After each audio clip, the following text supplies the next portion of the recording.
난 이제 좆됐어. 왜겠어요? 여러분들 보통 모의고사 해설 영상 찍는데 얼마나 시간이 소요되냐. 제가 영상을 찍는 데만 보통 한 6시간 걸리고 또 편집하는데 6시간이 걸려요. 진짜 굴 안 치고 12시간 또 안 쉬고 해야지 모의고사 영상 하나 만들 수 있는데. 선생님 어차피 조회수 올라가면 선생님 돈 버는 거 아니에요. 3분 영어 채널을 소개합니다. 놀랍게도 저희 채널은 수익을 창출할 수 없어. 예전에 한번 정지 먹어가지고 바로 모의고사 시작해보죠.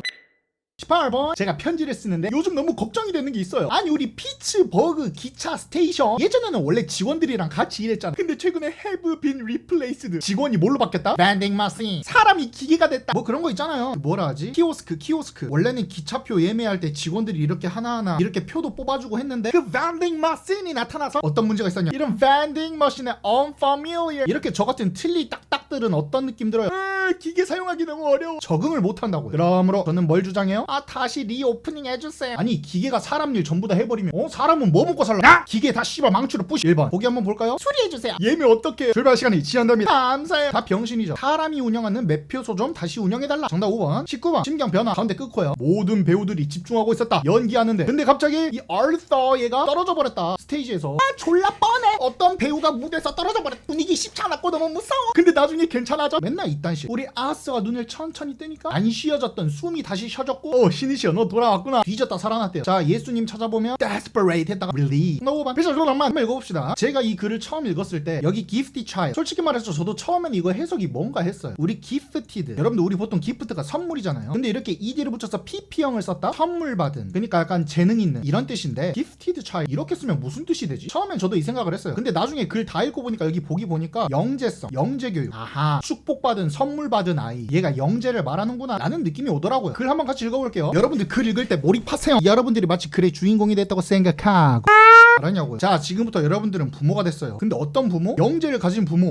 애 새끼가 막 태어났어요. 아이고 우리 아들. 근데 그 애기가 뭐라요? 밥줘 씨발. 태어난 지 1초밖에 안 됐는데 존나 영재여가지고 벌써부터 이렇게 말을 할 줄 알아. 여러분들이 만약 영재 아를 가졌다? 그럼 여러분들은 뭘 알아야 되냐? 여러분들은 지금 부모 함정에 빠져있대요. 자 이 함정이 뭔가 보니까 물론 여러분들은 자랑스러운 부모겠죠. 와 내가 초특급 영재를 낳다. 근데 그러다 보면 여러분들이 뭐 하기 쉽냐? 계속해서 말해요. 뭐에 대해서? 자기 자식에 대해서. 우리 애기가 엊그제 돌을 뗐는데 주식으로 1억을 벌었어. 시도 때도 없이 막 교회에서 설교하고 있는데 목사님한테 아멘 우리 애기 아멘 하나님 조카 우리 애기 아멘 되겠냐고요. 이거는 우리 애기들에게 엄청나게 스트레스로 다가올 수 있어요. 벌써부터 정답 방향 느껴지죠. 여러분들이 재능충 애기를 가졌다. 그렇다고 여러분들이 이 이야기를 어디 가서 떠벌리고 다니지 마라. 그래서 뭐 여기서부터 한번 읽어볼까요? 그리고 참고로 여러분들 이해가 안 되고 해석이 안 되는 부분은 꼭 댓글란에 물어봐 주세요. 이 축복받은 얘들은 또 부담감을 느끼겠죠. 언제? 부모들이 자꾸 나대려고 할 때. 아마 여러분들이 show 이게 뭔가 으스대다 이렇게 막 잘난 척하다 할 때 show off라는 말을 쓸 거예요. 뭐 똑같은 말 하고 있네요. 주제 바로 찾아볼까요? 비교하지 말라는 말 안 했고 자랑하지 말라 괜찮네요. 영재교육 프로그램 이런 말 안 했고 뭐 좋은 관계를 유지해라 안 했고 독립성이란 말도 안 했죠. 그냥 바로 정답 3번 할게요. 11번 저는 이거 안 읽어요. 저는 솔직히 말해서 여기서부터 여기까지 한 30초 동안 읽었던 것 같아요. 그러니까 존나 오래 읽었다는 뜻입니다. 여기는 좀 정확하게 해석해 줄게요. 하나의 귀중한 기술이 있는데 그 기술은 뭘 위한 기술이냐? Get out 빠져나가는데 도움이 없는 상태에서 빠져나가는 거 그리고 우울해서 빠져나가는 거 그리고 상황들 여기 문장은 너무 기니까 여기서부터 여기까지만 한번 다시 생각해 보자고요. 어떤 도움도 없는 상태 그리고 엄청나게 우울한 상태 로부터 get out 더 쉽게 말하면 이러한 부정적인 상황에서 빠져나오는 하나의 기술 어떻게 하면 여러분들이 좆된 상황에서 벗어날 수 있을까? 라는 뜻이겠죠. 근데 저는 이 말이 이해가 안 돼가지고 천천히 30초 동안 읽었어요. 하여튼 좆되는 거에서 빠져나오는 기술 A, B, and C 그럼 여기서 말하는 situation도 마찬가지로 부정적인 상황을 말하는 거겠죠. 나는 할 수 없어. 나는 또 그런 상황에서 빠져나오는 기술이 뭐냐? 선택하십시오. 되는 거를 어떻게 되래요? 누군가와 같이 있는 상태가 되래요. 누구랑? 어떤 사람들인데 지금 여러분들이 겪고 있는 문제들을 이미 해결해 봤던 사람들이랑 같이 있으래요. 나 진짜 망했어. 이러지 말고 지금 내가 처한 위기 상황을 한번 겪어봤고 해결을 해봤던 그 사람들이랑 같이 있어라. 이게 바로 제가 글을 맨 처음부터 심도 있게 읽으라고 하는 이유예요. 방향성이 잡혔죠. 그런 사람들이랑 있으면 이게 바로 그레이트 파워가 된대요. 자기 도움 그룹에 자기 도움 그룹이 뭔 말인지 모르겠지만 이런 사람들이랑 같이 있으면 회복할 수 있는 그레이트 파워를 얻는다. 이 정도까지만 이해도 되겠죠. 그럼 이제 여러분들은 글이 빨리 읽혀요. 만약 여러분들이 부정적인 상태 안에 들어가 있어요. 그럼 우리는 에너지를 어디다 쏟냐면 부정적인 생각이 쏟는다 그거. 그리고 긍정적인 생각 생각들은 약해지고 쓸데없이 부정적인 에너지에 힘 빼고 긍정적인 생각을 못한다. 계속 갑시다. 여기 잘 봐요. 사람들은 사람들인데 어떤 사람들이냐, higher vibration, 더 높은 진동을 가진 사람. 뭔 말인지 모르겠어요. 그래서 저도 속으로 이게 누굴까 했는데 이런 사람들은 에너지가 자유롭대요. 어느 에너지로부터? 부정적 생각의 에너지로부터 자유로운 사람들이 higher vibration 사람들이다. 결론이 뭐예요? higher vibration 가진 사람들은 부정조과 긍정조화. 계속 가죠. 여기 미열리부터 바로 읽어볼까요? 자, 여러분들이 단순히, 그리고 뒤에 in이 있으니까 여러분들이 단지 어디 안에 있는 걸로, 그들의 상태 안에 있는 거 궁금해야 돼요. 그들의 상태가 뭐겠어요? 여기 higher vibration 태도를 가진 사람들이겠죠. 이런 상태의 사람들처럼 단순히 여러분들이 되는 것만으로도, 그러니까 더 쉽게 말하면 여러분들이 긍정맨이 되는 것만으로 그건 존나 이득이다. 그래서 아까 셀프 헬프 그룹, 지금 내가 겪고 있는 문제들을 이미 겪어봤던 그 사람들이랑 같이 있는 거를 아까 셀프 헬프 그룹이라 했죠. 이 셀프 헬프 그룹이랑 같이 있으면 지금까지 우리가 읽었던 걸 뭐라고 한다? 이것은 존나 노는 거다. 승자들이랑 노는 거다. 아하, 긍정맨들이랑 노는 게 승자들이랑 노는 거다. 그러니까 그 사람들한테 배울 점도 많고 긍정해라. 끝났네요. 제가 모의고사 해서 할 때마다 말해요. 1번에서 5번까지 읽으면서 주제를 잡으려고 하지 말고 여러분들이 주제를 먼저 잡고 그 다음에 1번에서 5번을 선택하시는 거예요. 저 같으면 주제를, 아니지, 여기 빈칸이랑 똑같은 말을 찾는 거니까 승자들이랑 노는 거, 내가 겪고 있는 문제를 이미 해결했던 사람들이랑 지내는 거, 긍정맨이 되는 거 찾아볼까요? 여러분들이 머무는 건데 희생한다는 말 안 나왔어요. 여러분들이 배워요. 어떤 사람으로부터? 성공했던 사람. 성공이란 말 안 나오긴 했어요. 근데 뒤에 보니까 경쟁에서 성공했대요. 우리 경쟁이란 말 안 나왔죠. 여러분들이 관계를 유지하는데 누구랑 유지해요? 긍정맨이랑 일하고 있으면 모르겠는데 사회적 지위가 높은 사람? 숏 까시고 여러분들이 시간을 보내요. 누구랑? 사회적 스킬 개발이 필요한 사람? 그러니까 사회적 능력이 존나 떨어지는 새끼들이랑 시간을 보내라. 아이 병신. 5번 볼까요? 여러분들이 누구랑 같이 있어라? 긍정맨이랑 있어라. 근데 그 사람들은 뭐예요? 이미 부정적인 상태를 극복해봤던. 존나 정답 5번. 22번 갈게요. Emotional damn. 자, 글 읽어보죠. 우리 감정은요, 뭐라 생각이 되냐? 존재하는 거라 생각된다. 아, 뭐래. 우리 감정은 존재한다. 사람한테 감정 있죠?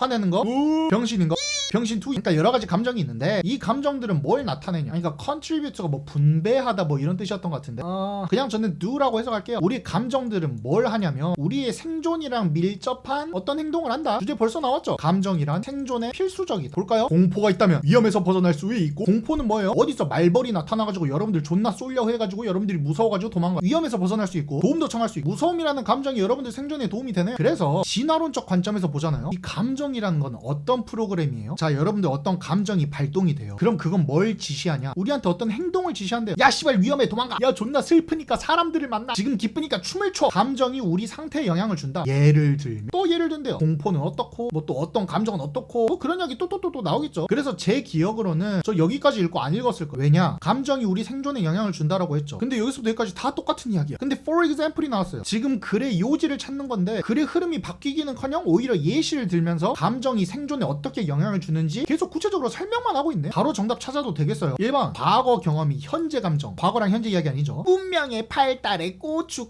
감정이란 인간 생존을 도왔기 때문에 존나 맞는 말. 더 안 볼게요. 23. 모의고사 트 첫 문장을 존나 어렵게 했어. 그게 뭔 소리예요? 초콜릿은 맛있다 이러면 되는데 대체로 당이 많고 탄수화물을 많이 차지하는 음식들 우리 인간들에게 역사적으로 인기가 많지 않을 수 없었어.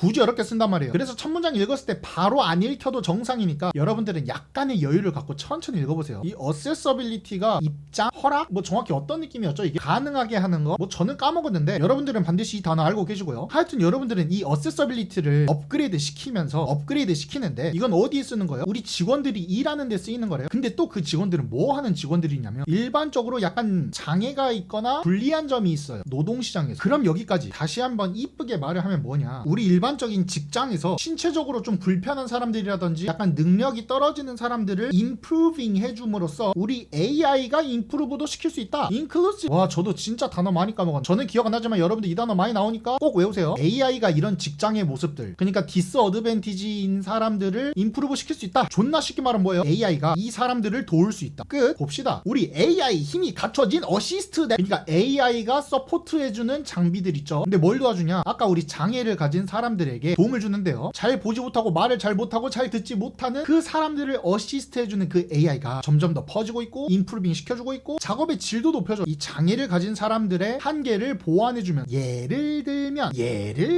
세상에. 그래서 마찬가지로 저도 여기서부터 안 읽었어요. 글이 너무 친절하죠. 우리는 글의 주제를 찾는 건데 첫 줄이랑 두 번째 줄에서 이미 주제가 나왔어요. 근데 그 뒤에 내용이 전부 다 예시를 들어주는 거예요. 글의 흐름이 하나도 안 바뀌었어요. AI 씨발 인간들 존나 도움 주네. 특히 장애인들한테 존나 좋네. 정답 찾아야지. 볼까요? AI로 대체된 직장. 대체된 게 아니라 도움 주는 거고요. 윤리적인 문제, 윤리적 조과고. AI 기술의 필요성 괜찮은데 언어를 배워라. 조과. AI 영향인데 서포팅 해준대요. 사람들을. 근데 장애가 있는 사람들. 존나게 정답이 4번이죠. 24번 갑니다. 우리 돌고래 베이비들이 어디에 특화되어 있냐? 카본 스토리지. 카본이 이산화탄소던가요? 아 진짜 단어를 너무 많이 까먹었다. 뭐 하여튼 이산화탄소 저장하는데 우리 돌고래들이 한 몫을 한다. 돌고래들이 죽으면 이 돌고래들이 격리시키는데 30톤의 이산화탄소를 격리한다. 그리고 서서히 그 이산화탄소를 배출하는데 수세기 동안 대기 중에 조금씩 배출한다. 결론 뭐예요? 돌고래 환경이 좋다? 계속 읽어보죠. For comparison. 이게 뭐뭐에 반해서였나? 이거 네이버 사전에 쳐보세요. 뭐뭐에 반해서 뭐 비교해서 반대로 대조적으로 뭐 그런 뜻이었던 것 같은데 자 대조적으로 우리 평균적으로 한 나무가 겨우 48파운드의 이산화탄소밖에 흡수를 못해요 1년에. 그러니까 자연 입장에서는 돌고래 한 마리가 하나의 병사예요. 어떤 병사? 수천 그루의 나무와 동일한 병사다. 두 가지 말씀드릴게요. 첫 번째 나무 100그루 1000그루 있는 이 돌고래 하나가 훨씬 더 자연에 이득을 많이 준다. 그리고 말하고 싶었던 거 두 번째 이거 이퀴밸런트 있죠? 수학기호로 는 동등한 이란 뜻이에요. 이거 자주 나오니까 외워주시고 뭐 그래서 글의 제목은 거의 다 나온 것 같은데 글의 흐름이 바뀌는지 안 바뀌는지만 봅시다. 우리 돌고래가 또 도와줘요. 당연히 뭐 도와주겠어요. 뭐 바다에 영양분 많이 주고 뭐 좋은 역할 존나 해준다. 또 자연한테 이쁨 받을지 난다. 2019년도에 뭔 일이 있었겠어요. 또 이 과학자들이 뭐 일제일제 뭐 이렇게 연구를 하고 보니 또 이 돌고래들이 막 엄청나게 막 좋은 역할 해줬다. However, nevertheless 뭐 이런 거 안 나왔잖아요. 글의 주제 나왔겠죠. 돌고래 최고. 1번 볼게요. 돌고래를 지키는 건 지구와 우리를 지키는 건 존나 맞는 말이에요. 2, 3, 4, 5 볼까요? 것은 것인데 만드는 거. 돌고래들을 멸종되게 만드는 거.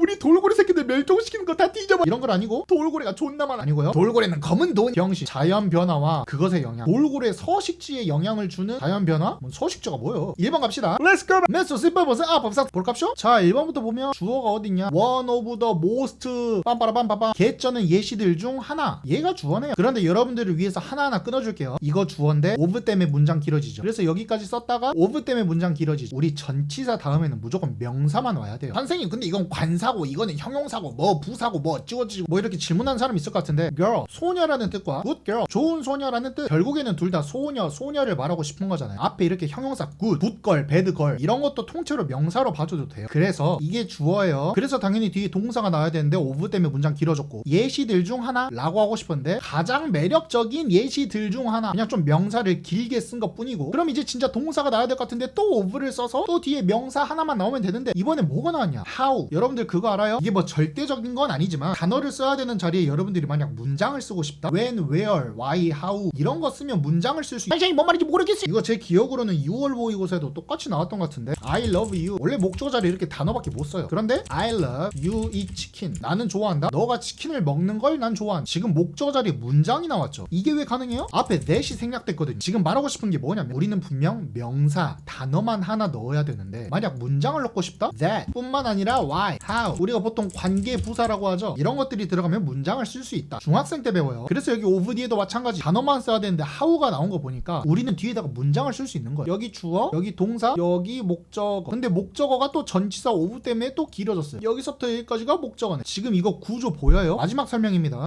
여기서부터 여기까지가 주어인데 사실 주어 하나만 찾으라면 이거다. 근데 of 때문에 문장이 길어져서 여기서부터 여기까지 쓴 거고 또 of 때문에 문장이 길어져서 여기서부터 여기 끝까지 쓴 거다. how나 when 이런 관계 부사들 쓰면 주어 동사 목적어를 하나의 단어처럼 쓸 수가 있어서 여기 주어 여기 동사 여기 목적어. 오케이? 결론은 여기가 주어니까 one 하면 is 주어가 한 명이니까 is 썼네요. 괜찮고 2번은 조금 간단하게만 설명해 드릴게요. 여러분들 여기 접속사 as 보이시죠? 지금 보면은 누군가가 본다 그것들을 이라고 썼는데 as 뒤에 보니까 뭐라요? 다른 사람들도 본다 그것들을 지금 어구가 비슷한 거 보이시죠? 제가 지금 뭘 말하고 싶냐면 누군가 그것들을 본다 마치 다른 사람들이 그걸 보는 것처럼 이라는 문장을 쓴 건데 여기 C 뒤에 things 복수가 나왔죠. 여러분들은요 이미 앞에서 어떤 단어가 언급됐는데 한 번 더 쓰고 싶다? 그럴 때는 똑같이 things 라고 못 적어요. 이미 한 번 나왔던 단어는 만약 그게 복수다? they나 them. things가 아니라 만약 thing이었다? 단수니까 그때는 it 이런 대명사를 써주셔야 돼요. 영어는 반복되는 단어를 쓰기 싫어해서. 결론이 뭐예요? 복수니까 여기도 복수로 쓴 거. things 대명사에 맞게 them으로 써준 거. 2번도 괜찮다. 3번은 우리 1번이랑 똑같죠. 전치사 뒤에 단어만 써야 되는데 문장을 쓰고 싶다? when이나 whether, if 뭐 이런 걸 부사절 접속사라고 하나요? 제가 어려운 용어로는 공부를 안 해서 정확히 뭐라 부른지 모르겠는데 whether도 마찬가지. 단어를 써야 되는 곳에 whether를 쓰면 문장을 쓸 수 있다. 뒤에 볼까요? 그 구조는 메카니스틱 아니면 올가닉이다. 주어, 동사, 보어 너무 완벽한 문장이네요. 3번도 문법적으로 전혀 이상한 게 없어요. 4번 볼값이요? 여기 주어죠. 여기 동사고 여기 목적어. 자 여러분들 문장 끝났어요. 그러니까 지금 여기서부터 여기까지는 굳이 안 써도 되는데 문장을 계속 늘린 거예요. 주어, 동사, 목적어 썼으면 이제 문장 더 못 쓰거든요. 근데 어떻게 늘릴 수 있냐 보니까 전치사 써서 단어 하나 더 늘어났고요. A,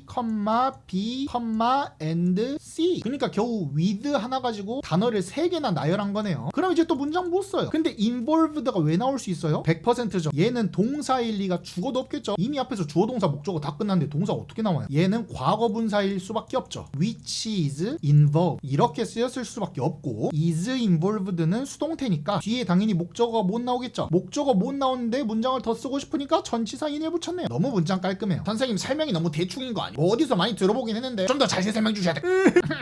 첫 번째, 지금 제가 설명드렸던 거는 언젠가 예전 영상에서 다 한번 다뤄드린 적이 있어요. 정주행하시고. 두 번째, 난 시간이 없다. 댓글란에 남겨주세요. 어떤 점이 어떻게 이해가 안 된다 라고 말씀해주시면 정확하게 부가 설명 더 드릴게요. 그럼 선생님 도대체 5번이 왜 틀렸어요? 한번 읽어볼까요? 어디 보자. 여기 주어죠. 여기 동사죠. 여기 보어네요. 전치사 때문에 문장이 길어졌네요. 문장 끝. 네, 컴마 위치 하면 무슨 계속적 용법이다 하는데 해석이 조금 달라지긴 하지만 변하지 않는 문법 규칙은 있죠. 관계대명사 위치를 썼으면 당연히 뒤에는 주어라든지 목적어가 없는 불완전한 문장이 나와야겠죠. 근데 읽어보니까 주어, 동사, 보어. 뭐야? 문장 너무 깔끔하잖아요. 그래서 정답은 5번인데 여기 spread across가 얘가 분명 동사일 텐데 그럼 얘가 주어니까 여기 spread s가 붙어야 되지 않나? 왜 안 붙었지? 이건 솔직히 저도 잘 모르겠네요. 정확하게 글을 다 해석해 봐야 저 spread across가 뭔지 좀 알 수 있을 듯? 하여튼 which 뒤에는 문장이 불완전해야 되는데 여기 뒤에 보니까 문장이 너무 완벽해버린다. 더 볼 것 없이 정답이 5번이다. 그리고 혹시라도 여기 문법 구조가 뭔지 궁금한 사람들은 댓글을 남겨주세요. 문맥상 낱말을 지 좆대로 쓴 것을 고르시. 볼까요? 아주 훌륭한 대체. 어디로 대체? 조용한 교통 환경으로 대체하는 훌륭한 방법? 뭐 여러분들은 사전에 이거 Alternative 2를 검색하시면 조금 더 자연스러운 해석이 나올 거예요. 근데 저는 그냥 이렇게 해서 할게요. 조용한 교통 환경을 훌륭하게 만드는 법은 그것을 제거하는 거다. 빵빵빵 씨발. 그걸 옆에서 듣고 있던 윤석열 대통령 내일부터 자동차를 타면 전부 다 사형시키겠습니다. 도로가 조용해지려면 전부 다 없애버리면 된다. 걔 족같은 방법인데 뭐가 엑셀런트인지 모르겠어. 아닌가? 내가 해석을 잘못했나? 뭐 일단 읽어볼게요. 자, 몇몇 도시들은 뭘 보존하려고 하냐? 어떤 확장적인 네트워크를. 네트워크? 이 네트워크가 뭔지 보니까 마침 전치사로 부가 설명해주네요. 레인이 있고 그러니까 어떤 선들, 도로들 뭘 위한 거? 보행자라든지 아니면 뭐 자전거 같은 거 탈 수 있는 아니면 어떤 뭐 버스 같은 그런 자동차들? 그런 대중교통들? 이런 것들을 비축해 놓으려고 한대요. 우리가 방금 전까지 트래픽을 조용시키는 방법에 대해서 말을 했으니까 자동차와 반대되는 이러한 것들을 리저브한다. 그 흐름상 괜찮네요. 계속 읽어보죠. 이렇게 자전거 도로라든지 인도를 좀 으쌰으쌰 해주며 사람들을 동기부여시키는데 여행을 가도 자전거를 타게 하고 뭐 대신? 자동차 대신. 그리고 도로가 더 안전해지겠죠. 그래서 자전거는 더 인기가 있어질 거고 자꾸 그런 도로들 우쭈쭈 해주니까 괜찮네요. 이 플래너스들은 도시를 건설하는 그런 계획자들을 말하는 걸까요? 정확히 누군지 모르겠지만 하여튼 이 플래너스들은 바꿀 수 있어요. 더 많은 오토모바일 레인들이랑 전체 도로들을 뭐에 수용시키려고? 그것들을 수용시키려고. 그러니까 뭐 자전거 도로, 인도 이런 것들로 전부 다 컨버트 시킨다는 거겠죠. 근데 글 흐름이 한번 바뀌어요. 그럼에도 불구하고 자, 대부분의 자전거 탈 수 있는 도시들이 여전히 뭘 필요로 하냐? 자동차 도로를 필요로 한다. 우리가 방금까지 뭐라 했어요? 자전거 도로랑 인도를 엄청나게 건설해야 된다 라고 했는데 그럼에도 불구하고 사실 그러한 도시들은 이러한 자동차들을 위한 도로들 또한 필요하다. 아니지, 또한이 아니지, 여전히 필요하다. 그 흐름상 괜찮네요. 택시라든지 119 구급차라든지 뭐 어디 배달 트럭이라든지 어쩔 수 없이 자동차를 써야 하는 그런 환경들이 있다. 그래서 이런 배달 자동차들은 어떤 타겟이 되냐? 자꾸 미움을 받아요. 자전거 도로 존나 만들어야 되는데 자꾸 딜리버리 자동차가 깝치니까 도시 도시 플래너한테 미움을 받는다. 근데 웃긴 게 뭐냐, 걔들은 사실 어떤 영향을 주고 있어요? 우리 도시들을 훨씬 더 그리너하게. 아하, 여기 딜리버 베이클이 자전거 도로랑 인도 못지않게 우리 도시를 훨씬 더 친환경적이게 만들어준다. 새로운 사실이네요. 그래서 엄청나게 포장된 딜리버리 트럭 같은 경우에는 그러니까 뭐 택배 트럭에 택배 물건이 가득히 이렇게 쌓여져 있는 트럭이라고 해야 될까요? 그런 트럭들은 훨씬 더 많이 효과적이지 않다. 그러니까 능률적이지 않다. 뭔가를 배송하는 뭐 하는 것보다, 뭐 어떤 하이브리드 개쩌는 걸 쓰는 것보다. What? 우리가 방금 문장을 좀 정확하게 해석하진 않았지만 불과 몇 초 전에 뭐라 했어요? 딜리버리 베이클이 사실 훨씬 더 그린하게 만들어준다 라고 했어요. 그럼 이 딜리버리 트럭은 우리가 생각했던 것보다 훨씬 더 에피션트해야겠죠? 방금까지 칭찬해놓고 inefficient하다? 그래, 흐름이 완전히 이상하죠? 정답은 4번으로 할게요. 아, 큰일나. 벌써부터 목이 쉬고. You hear again. 님들아, 아까 전에 우리 29번에서 여기 how 그리고 여기 whether 제가 말했죠. 단어 대신 문장을 쓰고 싶으면 뭐 해라? that이라든지 whether, when, how 이런 것들을 쓰면 단어 대신 문장을 쓸 수 있다? 계속 나오잖아요. 고등학생 2학년 올라가기 전까지 100% 마스터 하시고 해석해볼까요? 우리는 듣고 또 들어요. 뭘 자꾸 듣냐면 진짜 개씹 고트 작곡가들 있죠. 그 사람들 시대 때 그 사람들이 오해를 받았는데 그 사람들이 오해받았다 라는 걸 여러분들이 계속 듣는데요. 뭔 소리야? 적어도 이 작곡가들이 뭐 오해를 받았다, 어떤 노래에 대한 이야기겠네요. 읽어봅시다. 아니, 여러분들 모두가 이해할 수 있는 건 아니에요. 뭐를요? 베토벤이나 브람이나 스트라빈스키 그 사람들의 작곡 같은 거를 모두가 이해할 수 있었던 건 아니었어. 당연히 우리가 음악에 종사하는 사람들이 아니다 보니까 이런 음악적 소질이 있는 사람들의 노래를 우리가 온전하게 이해하지 못하는 건 당연하죠, 어찌 보면. 그래서 어떤 이유? 우리가 초기에 받아들이는 것에 대해 부족함이 있었던 그 이유는 친숙하지 않음이다. 말 존나 어렵게 썼노. 그러니까 우리가 저런 유명한 작곡가들의 노래들을 처음에 제대로 잘 받아들이지 못하는 이유는 우리가 음악에 대해서 unfamiliar 했기 때문이다. 그냥 존나 일반인들 능지 탓이다, 이렇게 볼까요? 우리 어떤 막 음악적인 구성이라든지 막 그 유명한 작곡가들의 생각이라든지 그건 존나 새로웠어요. 당연하죠. 안 그래도 이 사람들은 존나 천재인데 우리가 감히 어떻게 이해를 할 수 있겠습니까? 그리고 아직까지도 이러한 특징은 어떤 거냐면 그들의 노래를 존나 대단하게 만드는 거, 얘들만의 unfamiliar한 거, 그리고 존나 새로운 거, 이런 게 존나 고트다. 뭔가 지금 주제가 나온 듯한 느낌이에요. 계속 읽어보죠. 자, 우리 그런 잘난 작곡가들은 그들만의 생각을 갖고 있어요. 독창성 있다는 거죠. 여러분들 한 번이라도 클래식 무비 아마데우스겠죠? 이거 영화를 본 적이 있나요? 작곡가 안토니오 살리에르 맞나? 이 사람은 아마데우스 영화의 호스트인데 이 살리에르 사람은 어떻게 묘사가 됐냐면 존나 유명한 대단하지 않은 작곡가. 와, 이 새끼는 존나 유명하지 않은 새끼. 이해됐어요? 유명하지 않은 걸로 유명했다. 얘는 관심을 못 받았는데 여기 하이픈 표시는 부가 설명이라고 했어요. 이 사람이 모차르트가 살던 시대에 살았는데 그 사람에 의해서 존나 자기 업적이 가려진 것. 그래서 이 살바도르 달리는 지금 봐서는 나쁜 작곡가는 아니다. 그러니까 꽤 괜찮은 사람이었다는 건데 사실 과거에서도 얘는 좋은 사람이 맞았어요. 그러니까 과거 시대 기준에서도 얘는 사실 잘 나갔어야 됐다. 근데 얘가 주목받지 못했던 이유는 그의 작업이 어때서였을까요? 네모하지 않아서 그랬대요. 그럼 저는 당연히 여기 위에를 보겠어요. 아까 우리 글의 주제 잡은 거 있죠. 독창성 있고 뭔가 익숙하지 않고 뭔가 새롭고 좀 독창적이다 싶으면 그런 특징들이 바로 이 사람들을 그레이트한 사람으로 만들어주는 거. 이러한 음악적 특성이 있어야 된다고 했죠. 그럼 이 살리에르 새끼는 뭐가 부족했겠어요? 그의 작업물은 독창적이지 않았다. 독창적이라는 말이 여기 빈칸에 들어가야겠네. 1번 볼까요? 너무 간단해. 아니죠. 친근하지 않았어. 만약 이게 unfamiliar 이라고 쓰였으면 3번이 정답이었을 거예요. 근데 familiar이니까 아니죠. 이해 가능하다. 독창적이고 새로운 거니까 이해 가능하면 안 되죠. 그 사람만의 오리지널이 부족했다. 오리지널이 뭐예요? 기존에는 없었지만 독창성을 가지고 그 사람만의 특징을 딱 나타내는 거. 오리지널함이 없었다. 2번 너무 괜찮네요. 컨벤셔널은 약간 관습적인이라고 해야 되나? 옛날부터 이렇게 꾸준히 내려오는 거를 컨벤셔널이라고 하는데 이 말도 당연히 독창성이랑 관련이 없으니까. 32번. 우리는 매번 새로운 중간이 다가오면, 저는 솔직히 이거 미디움, 우리 고기를 어떻게 굽냐 해서 막 미디움, 레어 막 그런 거 있잖아요. 그래서 저는 당연히 미디움을 중간이라고 생각을 했거든요. 근데 여기 뒤에 읽어보니까 그것이 뭐에 발전해도 상관없이 프린트가 된 책이든 뭐 TV든 SNS든 이걸 읽어보니까 이거 중간이라는 뜻이 아닌가? 라는 생각이 들더라고. 그래서 사전을 찾아봐야 정확하겠지만 저는 이거를 미디어, 우리 대중매체라고 해석을 하기로 했어요. 그래서 여기를 다시 해석해보면 우리가 매번 새로운 미디어를 이렇게 만날 때마다 우리는 그걸 당연히 사용하죠. 라떼는 말이죠. 버디버디, 싸이월, 그 다음에 페이스북, 이런 식으로 SNS가 유행했는데 여러분들 시대 때는 인스타그램 나오고 뭐 틱톡 나오고 계속 새로운 게 생겨날 때마다 여러분들은 그거 사용하기 시작하죠. 그래서 그것을 어떻게 비유하냐면 여러분들이 뭔가를 입는 거예요. 뭘 입어요? 새로운 종류의 고글을 입는다. 뭔 뜻이겠어요? 특별한 색깔과 특별한 렌즈를 얻는다는 거죠. 옛날 사람들은 책으로밖에 정보를 새롭게 못 얻었는데 TV가 생기고 인터넷이 생기고 그러다 보니까 정보를 조금 더 다른 방향으로 볼 수 있는 눈이 생겼다. 그러한 고글 렌즈를 쓸 수 있게 됐다. 이해됐죠? 그런 미디어들을 통한 고글은요, 여러분들을 어떻게 만드냐? 어떤 것들을 좀 다르게 볼 수 있는 눈을 갖게 해준다.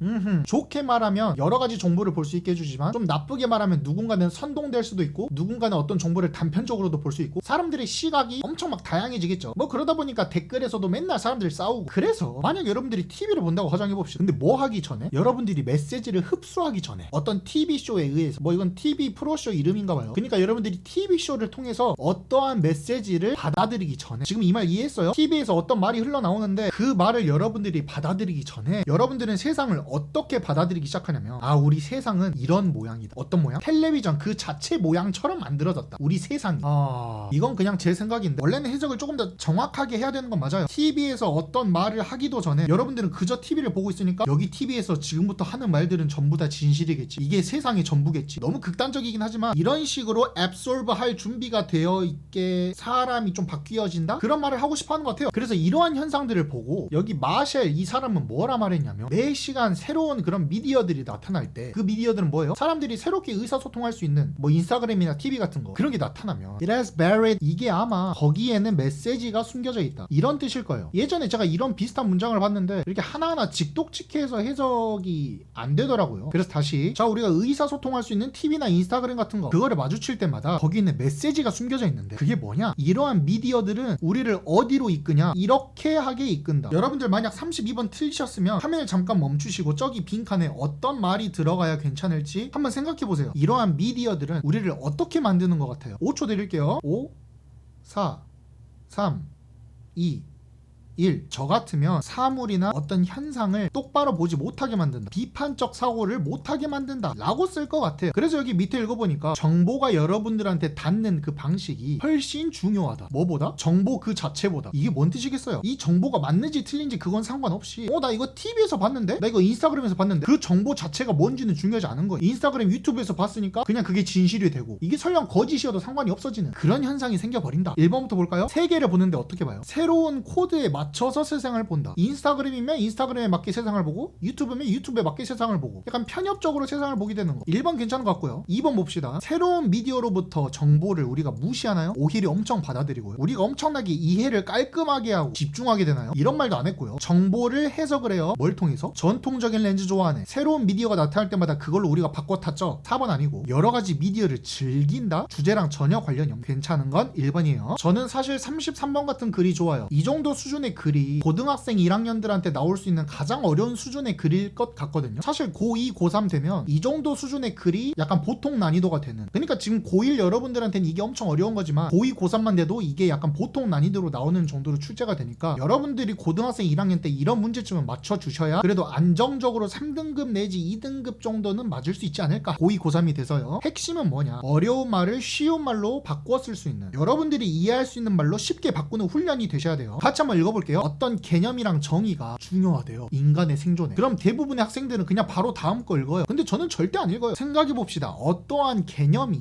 인간들 생존에 중요하대요. 길 가다가 여자 엉덩이를 만지십시오. 알겠습니다. 이런 잘못된 개념을 가지면 어떻게 바로 경찰에 잡혀가지고. 올바른 개념은 인간 생존에 필수적이고 하지만 우리가 훨씬 더 조심해야 되는 게 뭐냐면 이 개념이라는 건요. 문을 열어줘요. 에센셜리즘? 저는 이거 한글말로 어떻게 바꿀지 몰라서 약간 정석? 그러니까 에센셜하다는 게 엄청 중요하다. 약간 엑기스 그런 느낌인데 사실 위에말이든 아랫말이든 컨셉이 엄청 중요하다. 그러니까 올바른 컨셉이 중요하다. 이게 주제라는 건 확실하잖아요. 그래서 그들은 블라블라 한다. 저도 뭔 말인지 몰라요. 근데 적어도 이 컨셉이 뭔 말인지 이제부터 읽어보면 되겠구나. 이런 마음가짐을 가지시면 돼요. 읽어볼까요? 이 새끼는 그의 책을 폈어요. 무지. 그러니까 알지 못하는. 자 옛날에 어떤 말이 있었냐면 여러분들은 검은색 고양이를 검은 방에서 찾기가 어려워요. 뭐 당연한 말 아니에요. 근데 웃긴 게 거기에 고양이가 없을 때 어두운 방에 들어가서 까만 고양이를 찾으려고 보니까 너무 어두워서 안 보여. 근데 웃긴 건 거기에 원래 검은 고양이는 없는 거예요.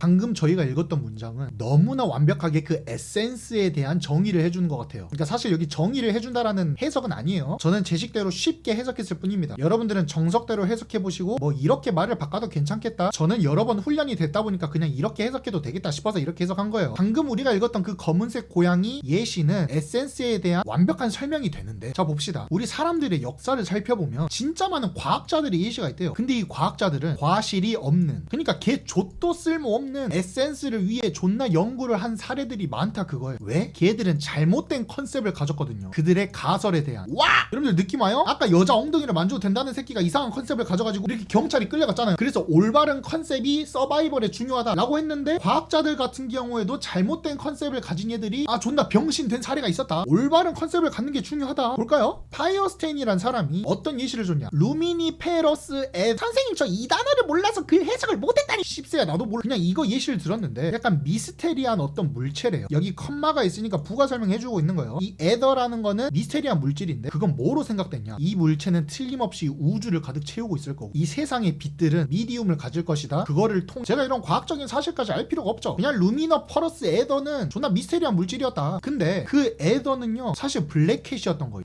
이거 뭔 소리겠음? 사실 에더는 블랙캣처럼 그 방 안에 없었던 거예요. 다시 말하면 에더라는 건 사실 실존하지도 않는 건데 과학자들이 실존한다고 잘못된 컨셉을 갖고 있었다는 뜻이겠죠?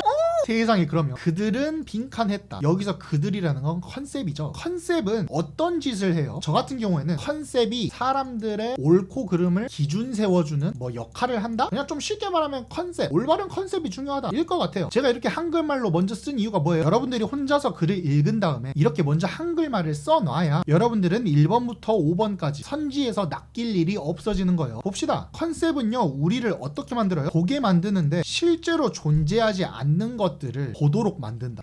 이거 무슨 이야기예요? 우리가 잘못된 컨셉을 가졌을 때 검은 고양이는 사실 있지도 않는데 아까 그 에더라는 건 있지도 않는데 마치 있다라고 착각하게끔 만들었죠. 1번 벌써부터 너무 괜찮네요. 2번 볼까요? 강요하는데 과학자들을 간단하게 만들게 한다. 뭐를 간단하게 만든다는 말 없었죠. 우리를 생각하게 하는데 과학은 중요하구나 이런 말 안 했고요. 우리 물리학자들을 어떻게 만드냐? 철학을 공부하게 만든 개소리죠. 우리를 무시하게 만든 혹은 우리를 무지하게 만든 알려지지 않은 것에 대해 우리가 어떤 컨셉을 가지면 알려지지 않은 것을 무시하려고 하나요? 무시한 적 없죠. 오히려 알려지지 않은 게 있다라고 잘못된 컨셉을 가진 사례는 있었지 알려지지 않은 것을 무시하게 하는 게 컨셉이다? 한 번도 이런 말 한 적이 없어요. 이런 식으로 여러분들이 빈칸만 정확히 여러분들의 용어로 여러분들이 정리를 해두면 선지에서 낚일 일이 전혀 없다. 정답은 1번으로 갈게요. 343. 어떤 글이든 첫 번째 줄에서 집중을 잘 하셔야 됩니다. 여러분들 소셜미디어에서 관심을 받는 거 뭐 인스타그램 같은 데서 인플루언서 되는 거 있죠. 그렇게 관심을 받는 거는 잠재적으로 어떤 도구가 돼요? 획득하게 하는데 엔드, 어떤 끝점, 마지막. 지금 여기 엔드의 정확한 뜻은 모르겠어요. 근데 사회적 관심이 있다면 우리가 엔드를 얻을 수가 있는데 그건 마치 초호화 엘리트 연예인 같은 거래요.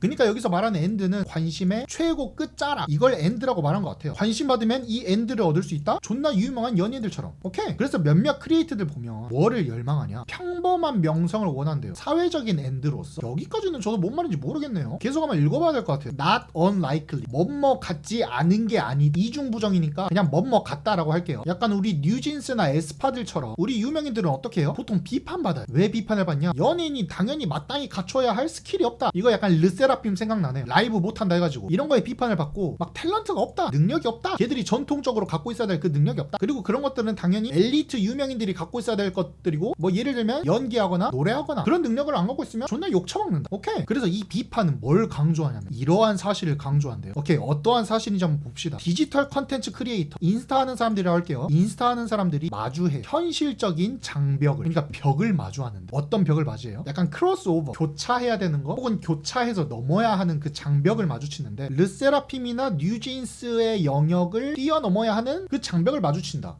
연예인들은 조금만 뭐 잘못해도 욕을 존나 쳐먹어. 그런데 인스타그램 하는 어떤 사람들은 만약 조금 유명해져요. 그럼 이제 이 사람들도 나도 이제 갓반인 약간 연예인이 되는 건가 싶은데 어떤 벽을 만나요? 기존의 엘리트들이 갖고 있었던 벽. 조금만 못하면 욕 처먹는 거. 그래서 일반인들이 느끼기엔 와 씨발 이거 연예인이 뭐 아무나 될 수 있는 게 아닌 것 같은데 내가 연예인 할 수 있을까 싶은 느낌이 들겠죠. 여기 글은 은근히 어렵네요. 오케이. 34번 어려운 거 인정. 계속 한번 읽어볼게요. 하지만 근데 여러분들 방금 말했던 그 비판 있죠. 그게 어떤 점을 또 놓치냐면 이 평범한 사람들의 사건이 빈칸하다. 그러니까 보통 이 비판들은 유명인들 같은 경우에는 존나 씹어요. 그런데 평범한 셀러브리티들한테는 어떤 영향을 끼치는지 한번 살펴봐야 될 것 같은데 자 먼저 르세라핌 얘들은요 뭐의 상징이에요? 존나 스타죠. 얘들은 맨날 뭔가 미스테리에 쌓여있고 뭔가 계급적으로 높아 보이고 뭔가 진짜 어나더 레벨인 것처럼 얘들이 보여요. 그런 엘리트 연예인들이요. 그런데 여기서 색깔을 바꿔야겠네. 이 평범한 연예인들, 그러니까 갓반인들, 인스타에서 주목받는 얘들, 여기서부터는 좀 힘줘서 읽어야겠네. 여기 정답에 근거할 거니까. 우리 갓반인들은 이렇게 주목을 끄는데 그냥 평범하고 또 종종 의사소통해요. 그냥 보통 사람들이랑. 얘들처럼 어나더 레벨이 아닌 거예요. 그래서 그들은 아주 그냥 적당한 명성을 얻어요. 그냥 인스타그램에 한한 적당한 명성을 얻는데 그건 그냥 적당히 잘 하는 거임. 게임에서. 그러니까 여기서 말하는 게임은 사람들의 관심을 먹고 사는 그런 경쟁 게임. 비유를 한 것 같네요. 그냥 적당한 관심을 받아요, 얘들. 왜냐면 이런 연예인들 영역을 보면 이 명성이라는 게 아무것도 아닌데 그냥 더 많은 것도 아니고 더 적은 것도 아니다. 그냥 사람끼리 비교했을 때 상대적으로 그냥 명성이 조금 더 높은 거 낮은 거 그 이상 그 이하도 아니고요. 우리 구독자 수들 측정 기준, 팔로워 수, 뭐 좋아요 수, 클릭 수 이런 거 그 이상 그 이하도 아니지. 이런 일반인들에게는 페임이 절대 연예인급으로 치닫지는 않는다는 거. 연예인들만큼 비판도 받을 리 없고 얘들은 그냥 적당한 관심만 받으면 되는 거예요. 적당하게 사람들이랑 의사소통하고요. 그럼 볼까요? 우리 단순히 인스타그램에서 유명한 사람들의 사건, 이거는 관심을 받겠어요, 못 받겠어요? 적어도 연예인들이 받는 비판만큼보다는 적다. 대충 뭐 이런 소리가 들어가야 되지 않을까? 한번 선지 읽어볼까요? 주어는 인스타 인플루언서예요. 인스타 인플루언서 사건들이 옮겨져요. 어디로? 르세라핌 사건 쪽으로. 뭔 소리야? 지금 갓반인 사건이 연예인 사건 쪽으로 옮겨진다? 뭐 완전 이상한 말이에요. 이번 봅시다. 우리 갓반인들 사건이 사라져요. 시간이 점점 지나면. 물론 시간이 점점 지나면 사라지긴 하겠죠. 뭐 어떤 이슈가 터져도 조금씩 사라진다 그런 것 같은데 우리 글에서는 단 한 번도 이런 말이 나오지 않았어요. 넘어가고요. 우리 갓반인들 사건은 뭐에 집중하냐면 오로지 그 사람의 능력이랑 클래스에 대해서 집중한다? 이건 오히려 연예인들에 대한 이야기죠. 3번 버리고 우리 이러한 갓반인 현상은 뭘 재건설하냐? 페임이라는 정의를 재건설한다. 이건 좀 괜찮죠. 적어도 갓반인들은 연예인에 비해서 낮은 관심을 받고 비판도 좀 덜 할 거고 생각해보니까 우리 아까 여기 세 번째 주제에서도 그랬죠. 평범한 페임을 원한다. 원래 연예인들이 갖고 있는 그 엔드급 엘리트 셀러브리티 그런 엔드급 관심이 아니라 ordinary fame만 있으면 되는 그런 걸 바란다고 했잖아. 그러다 보니까 여기 밑에 보면 ordinary fame이라는 말이 자꾸 나오고 그냥 얘들은 연예인급 페임이 필요 없는 거임. 그냥 사회 미디어 셀러브리티 정도의 페임이면 충분하다. 그래서 페임이라는 의미를 재건설하고 있다. 4번이 그나마 괜찮겠네. 사실 이 글을 조금 더 정확하게 해설하려면 여기 however부터 그 비판이 어떤 점을 놓치고 있냐 이런 식으로 해석을 해야 하는데 여기는 여러분들이 혼자서 다시 한번 해보시고 혹시 이쪽 부분 해석이 이해가 안 된다? 그럼 댓글로 남겨주세요. 와...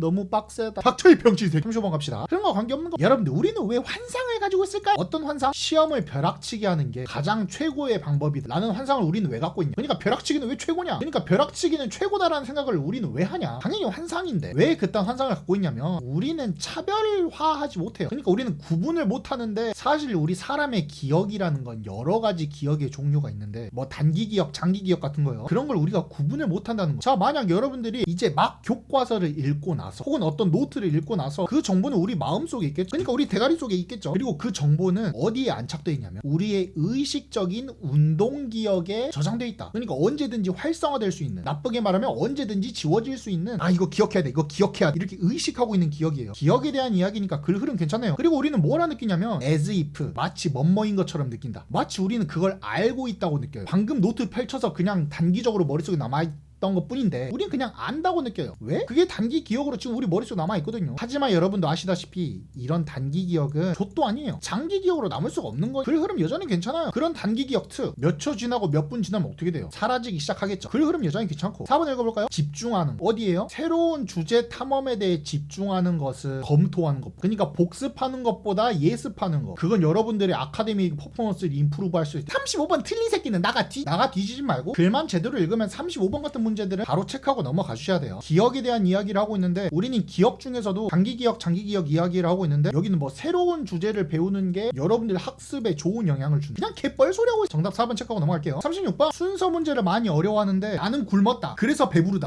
나는 굶었다. 그래서 냉장고를 열었다. 맛있게 먹었다. 그래서 배부르다. 우리는 어떤 글을 읽으면 당연히 이런 흐름으로 이어지겠지? 라는 생각이 문제 풀 때도 똑같이 들어야 돼. 의식하면서 읽어봅시다. 우리 거울 뉴런이라고 중학생 때 배우지 않나요? 우리 사람 몸속에는 누구 누군가의 어떤 행동을 보고 똑같이 따라하려는 거울 뉴런이 존재한다. 하여튼 이 거울 뉴런의 발견은 뭘 바꿨냐면 방법을 바꿨대요. 근본적 인간법을 뭐 관찰함, 이거 쉬운 말로 바꾸실 수 있겠어요? 거울 뉴런의 발견으로서 우리가 기존까지 생각했었던 인간의 수용성이라는 정의가 완전히 바뀌어버렸다. 더 쉽게 말하면 거울 뉴런의 등장으로 기존 개념이 바뀌었다. 이게 박스의 주제죠. 그럼 여러분들은 여기서 당연히 들어야 되는 생각이 뭐겠어요? 여러분들은 지금 영어 지문을 읽고 있는 거잖아요. 우리가 과학적인 배경 지식이 있어봐야 뭐 얼마나 있겠어요. 이 거울 뉴런이 도대체 어떤 변화를 일으켰을까? 조금 더 구체적인 설명이 필요한데? 라는 생각이 들어야 돼. A부터 볼까요? 너는 아마 그 혓바닥 스틱을 보지 못할 거다. 솔직히 말해서 저 텅 스틱이 뭔지 모르겠어요. 그냥 혓바닥이라고 할게요. 여러분들은 꼭 사전 찾아보시고 여러분들은 그 혓바닥을 보지 못할지도 몰라요. 자, 지금 어떤 게 띠껍죠? 거울 뉴런에 대해 이야기를 하고 있었고 이게 뭔지 구체적인 설명이 필요했는데 갑자기 혓바닥? 이런 말이 왜 나와요? A12는 죽어도 없고요. B 갑시다. 자, 우리가 애기 때를 생각해보면 우리는 진짜 많은 걸 배워요. 관찰함으로써. 우리 방금 보기에서 관찰함으로써 배운다라는 말을 했었죠. 근데 여기에 상응해가지고 우리는 관찰함으로써 배우는데 뭘 관찰해요? 우리 부모님들이나 친구들이 한 행동을 관찰함으로써 우리가 많이 배운대요. 지금 여기 관찰한다는 이야기, 그리고 부모나 친구들이 하는 행동을 보고 배우는 거, 마치 거울 뉴런처럼. 계속 읽어볼까요? 자, 우리가 신생아 때, 그러니까 태어난 지 뭐 일주일밖에 안 됐을 때, 그때 우리가 유아기 경향, 그러니까 아기 때 어떤 경향을 갖는데 그건 어떤 경향이냐? stick out. 이거 그냥 혓바닥 빼는 거라고 할게요. 그들의 혓바닥을 빼는 거, 그들의 혓바닥을 stick out 하는 경향이 있대요. 만약 뭐 하면요, 부모님들이 그들의 혀를 뺐을 때, 그러니까 뭐 부모님들이 까꿍 했을 때 우리 아기 때 그걸 똑같이 따라하려는 습성이 있다? 뭐 그거 아닐까요? 근데 하도 아기 때다 보니까 그러한 모방은 완벽하지 않다. 아기 때라서 따라하는 게 좀 미숙하다. 오케이, 적어도 보기 다음에 B로 넘어가는 거 괜찮아 보여요. 만약 보기 다음에 C라면 한번 읽어봅시다. 그 이후에도 여전히 여러분들, 우리는 지금은 그 어떠한 사건도 나오지 않았어요. 보기에서 그냥 무조건 글 흐름상 보기 다음에 B가 먼저 나와야 하고요. 우리는 적어도 B 다음에 A인지 B 다음에 C인지만 보면 되겠네요. 거울 뉴런이라는 걸 맨 처음에 소개했고 그거는 관찰함으로써 배우는 건데, 이 거울 뉴런의 예시로 맨 처음에 우리가 애기였을 때, 그때부터 거울 뉴런의 어떤 모습을 발견할 수가 있죠. 애기 때 막 부모님들 친구들 따라하는 거. 근데 아직까지 그때는 완벽한 모방은 아니에요. A로 한번 넘어가 볼까요? 방금까지 한창 부모님이 뭐 혓바닥 스틱 아웃 하고 하는 이야기를 했는데 여러분들은 그 혓바닥을 보지 못할 수도 있어요. 각각의 시간 동안. 그게 어떤 시간인지 보니까 여러분들이 여러분들 혓바닥을 이렇게 보여줄 때마다 애기한테, 그러니까 애기들한테 까꿍까꿍 해도 애기들이 100% 그 혓바닥 까꿍까꿍을 볼 수 있는 건 아니다. 하지만 여러분들이 허구한 날 까꿍까꿍하고 혓바닥 낼름낼름 한다? 그 혓바닥은 어떻게 될 거다? 더 자주 나올 거다. 뭐 하는 것보다요, 여러분들이 다른 행동을 하는 것보다. 이런 걸 애기들이 보면 저 새끼 뭐하노? 이렇게 생각할 수도 있고 재밌네? 똑같이 따라할 수도 있고 이렇게 무관심하고 관심이 있을 수도 있고, 뭐 이런 상황에서 여러분들이 계속 시도 때도 없이 하면 그 애기도 결국 계속 그걸 보고 나서 하게 된다. 근데 만약에 여러분들이 그냥 안 하고 이렇게 하고 애기들 앞에서 막 이러고 이러면은 허구한 날 여러분들이 할 때보다는 아기들이 덜 따라하겠죠. 이거 혓바닥 낼름거리는 거예요. 그래서 애기들이 이제 옹알이도 하기 시작하고 오하기도 시작해요. 부모님들의 소리까지 따라하기 시작한대요. 지금 B 다음에 A 너무 괜찮죠? 여기는 태어난 지 1주차밖에 안 되는 모습인데 이제 옹알이도 하고 소리까지 따라하는 모습, 조금 더 성장하는 모습을 보여줬네. C를 볼까요? 애가 더 성장했나 봅시다. 그리고 그 이후에도 그 애기들은 진공청소기도 갖고 놀고 망치도 갖고 놀아요. 애들이 더 컸네요. 이거 어떻게 갖고 노냐? 부모님들이 저 물건을 가지고 사용하는 모습을 봤거든요. 지금 그걸 따라하고 있는 모습이네. 그래서 지금 다른 정답 근거들을 찾기도 전에 어떠한 아기의 성장 모습만 보더라도 B 다음에 A 다음에 C, 너무 자연스러운 걸 확인할 수 있네요. 그래서 정답은 바로 2번인데 혹여라도 여러분들 해석이 궁금하거나 조금 더 다른 정답 근거가 필요하거나 궁금하신 분들은 꼭 댓글란에 남겨주세요. 여러분들이 어떠한 글을 읽었으면 당연히 그 다음에는 이런 내용이 나오겠지 하고 궁금해야 되고 예상하셔야 돼요. 봅시다. 여러분들 한 번이라도 들어본 적 있나요? 여러분들 목소리 녹음된 걸? 그럼 분명 여러분들 어떤 생각했을 거냐면, 와 씨발 이거 진짜 내 목소리가 맞음? 저야 뭐 유튜브 많이 하면서 제 목소리를 많이 들어봐서 이제 좀 익숙해졌긴 했는데 사실 그렇죠. 누군가 내 목소리 녹음해서 한번 들어보면 야 내 목소리가 진짜 저래? 막 이러잖아요. 이런 식으로 보통 우리는 생각한다. 저 같으면 이 글을 읽고 오 나 그런 적 있는데 그게 왜 그러는 거대? 하고 궁금해하겠어. A부터 볼까요? 두 가지 길이 있다. 우리가 우리 목소리를 인지하는, 그러니까 우리가 우리 목소리를 인지하는 방법에는 두 가지가 있다. 인데 오케이 100번 양보해서 A가 괜찮기는 해요. 근데 사실 이 말이 먼저 나오기 전에 상식적으로 왜 우리가 우리 목소리를 들었을 때 이상하게 느끼냐 라는 말이 조금 더 보기 다음으로 나올 말이지 않을까요? B를 한번 읽어봅시다. 하지만 왜냐면 지금 하지만이라는 말이 나올 수가 없죠. 왜 이런 현상이 벌어졌는지에 대한 설명이 나와야 되죠. B는 무조건 아닐 테고. C 읽어봅시다. 아마도 당신의 액센트가 약간 훨씬 더 프로넌스 됐다? 그러니까 녹음해서 들어본 내 목소리가 뭔가 좀 더 액센트가 강해 보인다. 여러분들 목소리가 조금 더 높게 들린다. 여러분들이 여러분들 목소리를 귀로 들었을 때보다. 이거는 물론 누구나 겪는 경험이다. 지금 보이죠? 너 이런 경험 느낀 적 있어? 왜? 너가 네 목소리 들었을 때 막 이러기도 하고 저렇게 들리기도 하잖아. 근데 그거 진짜 엄청 일반적인 이야기다? 글 흐름 너무 자연스럽잖아요. 계속 읽어볼까요? 왜 네 목소리가 다르게 들리는지에 대한 설명은 사실 알고 보면 꽤 간단해. 간단하대요. 이유가 뭘까? 그 이유에 대한 설명을 찾아보세요. 그 이유는 바로 두 가지가 주된 이유야. C 다음에 벌써 A네요. 사실 생각보다 간단해 라고 했는데 하지만 왜냐면 이라는 말이 나와야 되겠어요? 더 읽을 필요는 없겠죠. C, A 다음에 B. 정답은 4번이 정답이긴 해요. 저는 개인적으로 38번이 좀 어렵더라고. 그러니까 문제는 풀 수 있겠는데 해석이 좀 어렵다랄까? 1학년 문제치고 글 지문이 조금 어려웠다. 정답을 어떻게 찾았는지만 보여드릴게요. 저는 개인적으로 38, 39 풀 때 이거 먼저 안 읽어요. 자 봅시다. 우리 생물학자들이 뭘 구별했냐면 비슷한 거에 두 가지 종류가 있대요. 비슷한 거에 두 가지 종류? 솔직히 저는 여기 읽었을 때 뭔 말인지 몰랐어요. 그래서 여기 보니까 아날로거스